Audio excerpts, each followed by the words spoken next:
Hey guys, I'm Cherry and welcome back to my channel.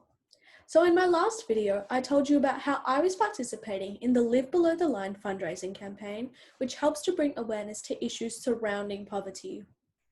Over the course of 5 consecutive days, participants had to feed themselves on just $2 a day, whilst also fundraising for people in need. And now that the challenge week is over, I thought I'd share my experiences with you guys. So in today's video, I'll be telling you about a little bit about the process, what things I bought, and a few things that I learned. But first, I'd just like to say a huge thank you to everyone who donated.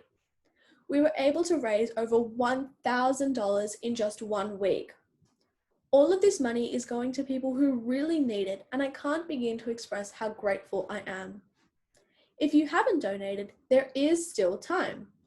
The donations will close on the 31st of October, so if you want to still donate, I'll leave the link down in the bio, so please go check that out. So now moving on to my experience. I started off the challenge by going onto the Live Below the Line website and clicking on the For Schools tab. Then I selected the school resources and scrolled down to the recipes section. So here you can see that there are 4 different recipes, and from these I chose the potato one. So here there is there's a shopping list, 3 recipes, so for breakfast, lunch and dinner, and then finally a meal plan. So I didn't follow exactly everything that this recipe had told me, but it was a really great way for me to understand what I could buy in under $10 and just give me a quick glimpse of a few things that I could make. So now that I had some kind of idea of what I wanted to buy, I went to the local grocery store, which was Woolworths for me, and I started buying my ingredients. So the first thing that I bought was some penne pasta. This is just a home brand. So this was 80 cents. And to go with that, I bought some pasta sauce, and this is just the classic tomato and basil, again from Woolies, which was $1.70, sorry.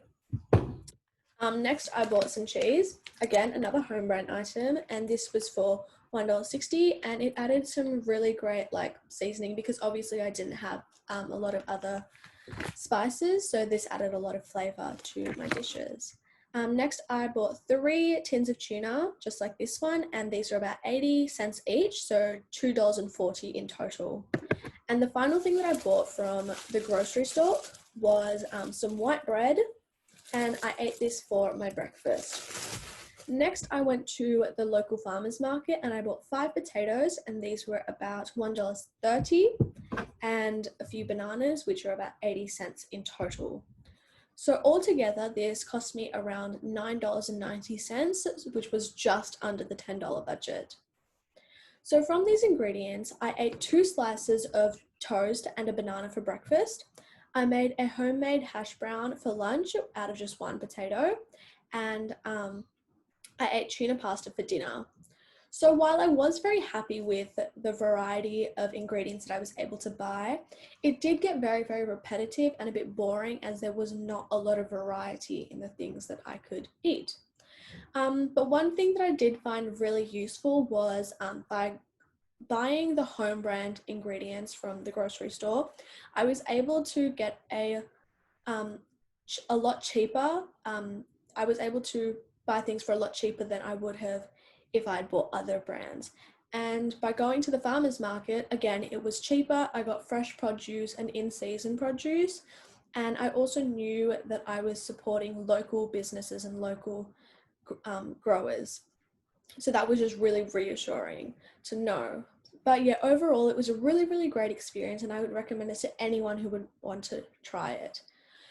So yeah, that's kind of all. Thank you once again to everyone who donated, and please do, if you haven't already, make sure you go down and like and subscribe and leave a comment. Thank you so much for watching, and bye for now.